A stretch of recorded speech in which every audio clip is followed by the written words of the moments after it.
அரசியல் பிரதிநிதிக்குன்னு சொல்லி கொண்டு வராங்க. என்ன சட்டம் அப்படின்னு பார்த்தீங்கன்னா, அரசியல் தாவுதல், கட்சி தாவுதல் தடை சட்டம் அப்படின்னு ஒன்று கொண்டு வராங்க. இது எதுக்காக அப்படின்னு சொல்லி பார்த்தீங்கன்னா, குதிரை பேரம் அப்படின்னு ஒரு விஷயத்தை நீங்கள் கேள்விப்பட்டிருப்பீங்க. அதாவது குதிரை பேரம் அப்படின்னா என்னன்னு பார்த்தீங்கன்னா, முன்னாடி உள்ள காலத்தில் என்ன பண்ணுவாங்கன்னா, குதிரை சந்தை, இந்த ஆட்டு சந்தை, மாட்டு சந்தை, அதே மாதிரி குதிரை சந்தைன்னு ஒரு சந்தை இருக்கும். குதிரையோட ஒரிஜினல் விலை ஒரு கிட்டத்தட்ட ஒரு 50,000 60,000 போகுது அப்படின்னா, அதோட மதிப்பை மறைக்கிறதுக்காக என்ன பண்ணுவாங்கன்னா, துண்டு போடுவாங்க. கையில் விலை பேசுறதுக்கு பதிலாக ஒரு துண்டை போட்டுருவாங்க. அந்த துண்டை போட்டுக்கிட்டு என்ன செய்வாங்க அப்படின்னா, அந்த துண்டை போட்டிருக்காங்க பார்த்தீங்களா, அதை வச்சு கையை அமுக்கி பிடிப்பாங்க. அமுக்கி பிடிச்சி இவ்வளோதான் இதுக்கு ரேட் அப்படின்னு சொல்லி விரல் மூலமாக பேசுவாங்க. அப்போ அந்த லாபத்தை குறைச்சி அவங்க என்ன பண்ணுவாங்கன்னா, பேசுகிறாங்களா அப்படின்னு சொல்லி பார்த்தீங்கன்னா இல்லை, இந்த லாபத்தை அதிகரிக்கிறதுக்காக ஒரு ட்ரிக்ஸை கையாளுவாங்க. தாம் பேசுகிறத சீக்ரெட்டாக வைக்கிறதுக்காக 2 பேர் பார்ட்டி கையை பிடிச்சிக்குவாங்க. அதுக்கு மேலே ஒரு துண்டை போட்டுருவாங்க. அப்போ பார்க்குற மற்ற இடைத்தரகர்களுக்கு அது எவ்வளோ விலை போகுது அப்படிங்கிறது தெரியாது. அது மட்டும் இல்லாமல் என்ன பண்ணுவாங்கன்னா, கூட்டுறது குறைக்கிறது எல்லாத்துக்கும் இந்த விரல்லையே ஒரு செய்கை வச்சுருப்பாங்க. அப்போ ஒரு 1,00,000 ரூபா 2,00,000 ரூபா போகக்கூடிய ஒரு குதிரையை யாருக்கும் தெரியாமல் கைக்கு மேலே துண்டை போட்டுட்டு விரலை பிடிச்சி செய்கை மூலமாக சொல்கிறதுனாலேயே அந்த குதிரை ஒரு விலை பேசி முடிஞ்சிடும். அப்போ 2 பேரும் செய்கையால் பரமாறிக்கிடுவாங்க. அதுக்கப்புறம் காசை கொடுத்துட்டு பொருளை வாங்கிட்டு போயிடுவாங்க. இதுதான் குதிரை பேரம். அந்த குதிரை பேரத்தை அரசியல்ல அரசியல் பிரமுகர்கள் செயல்படுத்த தொடங்கிட்டாங்க. அந்த தொடங்கினதுக்கு காரணம் என்ன அப்படின்னு பார்த்தீங்கன்னா, ஒரு எம்எல்ஏவா இருக்கட்டும், ஒரு எம்பியா இருக்கட்டும், அவங்களுக்கு மக்கள் ஓட்டு போடுவாங்க. ஓட்டு போட்டுறது அவங்க போஸ்டிங் மிகப்பெரிய ஒரு பதவியா இருக்கும். அதை வச்சு எல்லாம் வேணாலும் செய்யலாம் மக்களுக்கு. அதே மாதிரி நல்லதும் செய்யலாம், கெட்டதும் செய்யலாம், சம்பாதிக்கவும் செய்யலாம், இல்லை மக்கள் வரி பணத்தை மக்களுக்கே கொடுக்கவும் செய்யலாம், நல்ல ஆட்சியும் செய்யலாம்.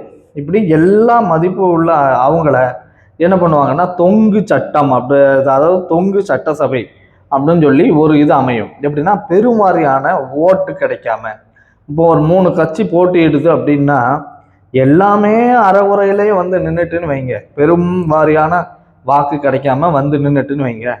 இப்போ ஆப்போசிட்லையும் 60, இங்கே 70, இங்கே 100, மொத்தம் 118 வேணும். அப்படி இருக்கும்போது என்ன பண்ணுவாங்க, ஆஹா 70லேருந்து ஒரு 3 பேரை கூப்பிடுவோம், 70லேருந்து ஒரு 3 பேரை கூப்பிடுவோம், 60லேருந்து ஒரு 2 பேரை தூக்குவோம்.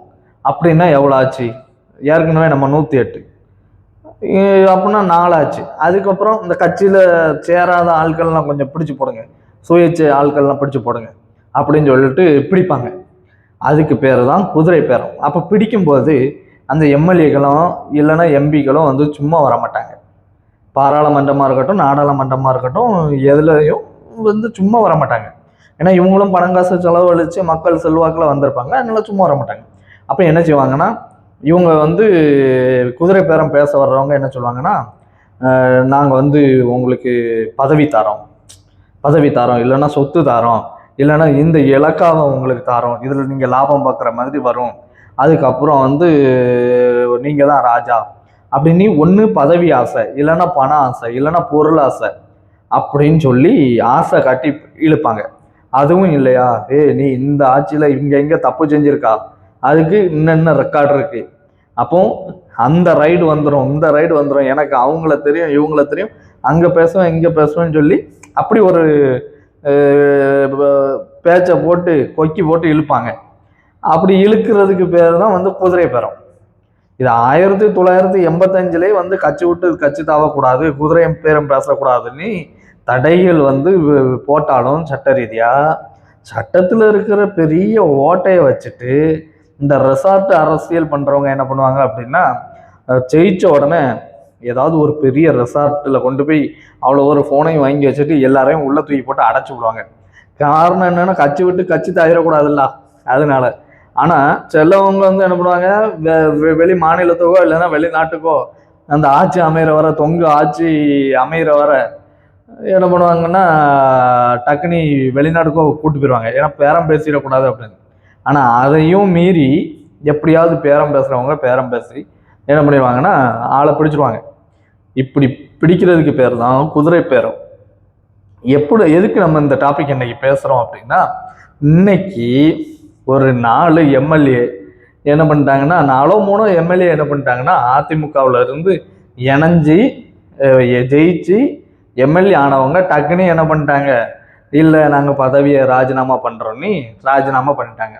ராஜினாமா பண்ணி அதிமுகவில் இருந்து விலகி நேரே போயிட்டு தமிழக வெற்றி கழகத்தில் சேர்ந்துட்டாங்க. இதனால எடப்பாடியார் அவர் என்ன சொல்றாரு அப்படின்னா, ஐயையோ நீங்கள் வந்து குதிரை பேரம் பேசுகிற மாதிரி பேசி எங்கள் ஆட்கள்லாம் இழுத்துக்கிட்டீங்க, இதுதான் வந்து நீங்கள் ஆட்சி பண்ணுற லட்சணமா அப்படின்னு சொல்லி ஒரு கருத்தை வந்து வெளியிட்டிருக்காரு. நீங்கள் சொல்லுங்கள், கட்சி விட்டு கட்சி தாவறது மக்களுக்கு செய்கிற துரோகமா இல்லையா அப்படின்னு சொல்லுங்க. ஏன்னா மக்கள் தான் வந்து எம்எல்ஏ வந்து செலக்ட் பண்ணுறாங்க, மக்கள் தான் எம்எல்ஏக்கு வந்து ஓட்டு போடுறாங்க, இல்லைன்னா எம்பிக்கு ஓட்டு போடுறாங்க, அவங்க வந்து நமக்கு செய்வாங்க அப்படின்னு சொல்லி ஒரு நம்பிக்கையில் வந்து ஓட்டு போடுறாங்க. ஆனால் அவங்க காசுக்காகவும் பதவிக்காகவும் நேரே மக்கள் நம்பி வாக்களித்த ஒரு கட்சியில் இருந்து இன்னொரு கட்சியில் போய் சேர்றது நியாயமா அப்படின்னு சொல்லி நிறைய பேர் கேட்காங்க.